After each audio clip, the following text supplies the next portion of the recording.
Okay, the key changes that NIS2 is bringing in are, it's a much wider scope, so much more organizations are going to fall in scope, but more specifically for organizations that are in scope, some of the key elements are going to be, they're going to have a very structured approach to incident detection and reporting.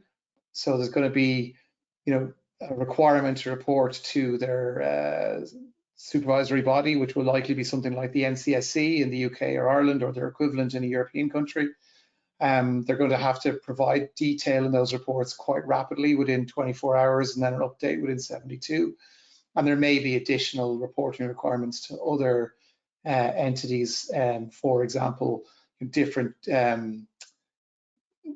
areas. There can be multiple supervising entities. So for financial services, you could also fall under DORA, which would require you to report to maybe someone like your central bank.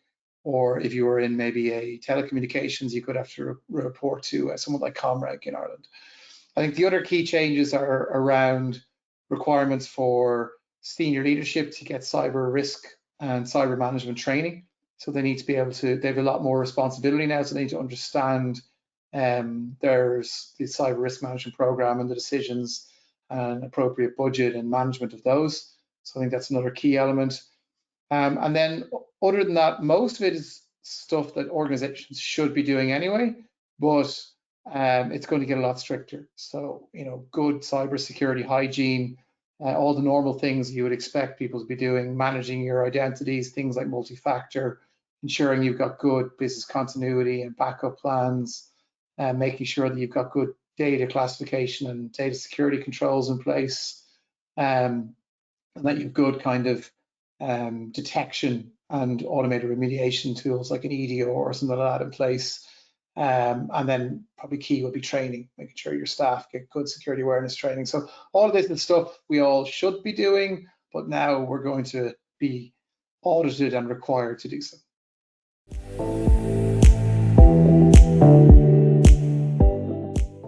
Again, there will be more detail published, but essentially, if you suspect a security incident or an issue that's going to affect the delivery of your services that are in scope for NIS2, so all the critical services that you provide, you will need to make an incident report.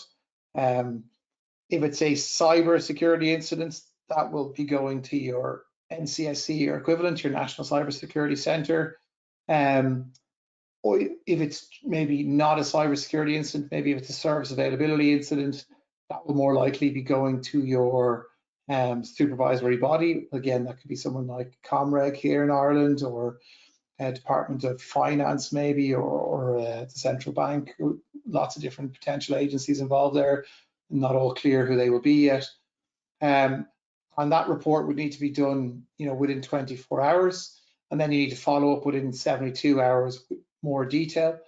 So the idea is, if you have a suspected incident, you report that early, and then you follow up to see, is it actually an incident, and what is the level of impact. And then there could be further reporting requirements depending on how bad an incident is and who's affected. You might have to make reporting to affected customers, or and that could be individual people, depending on what kind of service it is, or it could be other entities that you're providing services to. There's lots of supply chain elements could feed into that. And there will be templates being published soon about what that reporting will look like. We're hoping to see some of those. We're starting to already see some of those, I think, starting to come out for DORA, and NIS2 should be very similar.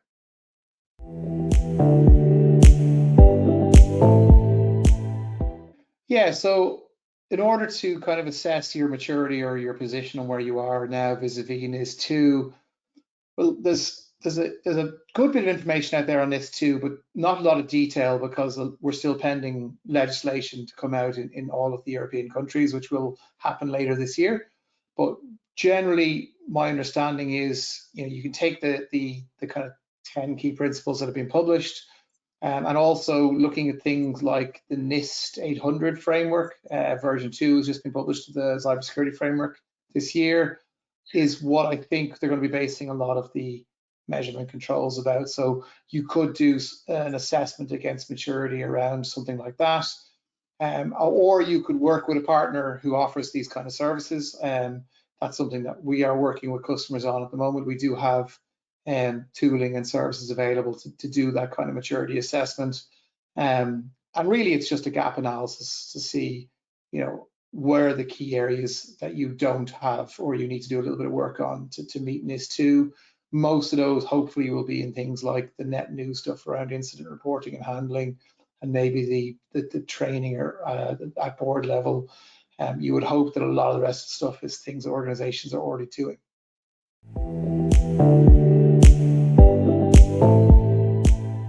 I think the biggest challenges that I would see is usually down to resourcing, so budget and staff. There is a well-known and well-publicized global shortage of skilled cybersecurity staff. There are issues with the workload of people who work in cybersecurity, particular areas like SOC and incident response. Burnout is a major issue. So there's definitely some resourcing issues. This is another compliance layer that organizations will have to deal with, might be on top of existing ones. For a lot of organizations, this is going to be a net new compliance layer. They might not have had anything before. They might not have done ISO or SOC or anything else. So there's going to be additional cost involved in terms of personnel or outsourcing to third-party managed security service providers or consultancy agencies. So I think resourcing and budget are going to be the biggest issues here, and availability of those services, because there will be a bit of a rush to use those services or to try and hire staff as the legislation lands and this becomes more mature. It's probably going to take at least a year to settle in. We saw that with GDPR. But yeah, I think that's going to be the biggest challenge.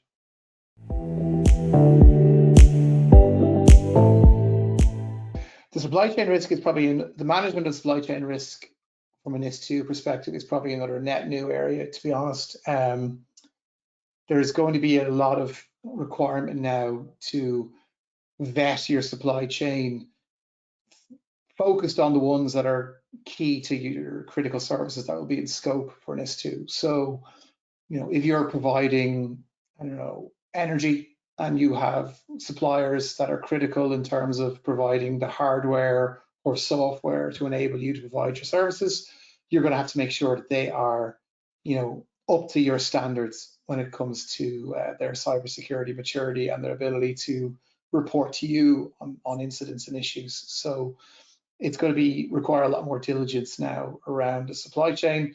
But probably the first bit of advice is to look at your entire supply chain and identify who those key critical suppliers are, and then see what level of security information you already know about them, and then whether you need to do a more detailed cybersecurity risk assessment on them, and how you're going to manage that on an ongoing basis, and make sure you've got good agreements in place around if they have issues, that they will report to you in a timely fashion so that you can make your reports in a timely fashion, and that they have good controls that you are comfortable meet your standards.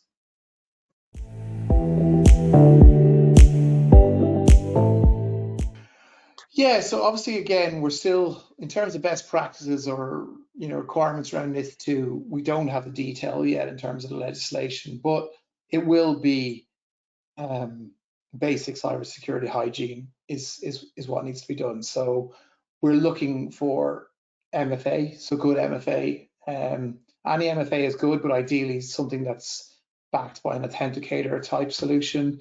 Biometrics would be quite useful there as well.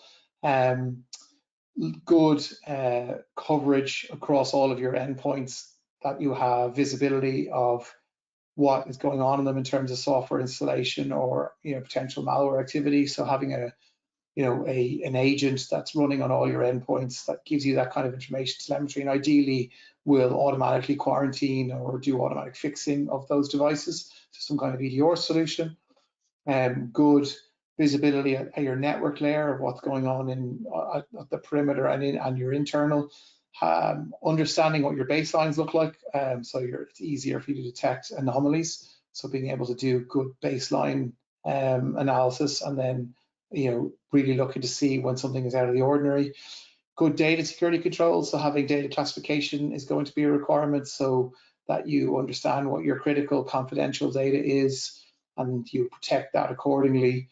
And that might mean more stringent controls around that, maybe using encryption and maybe things like DLP to prevent that data being exfiltrated at the endpoint or network or SaaS layer.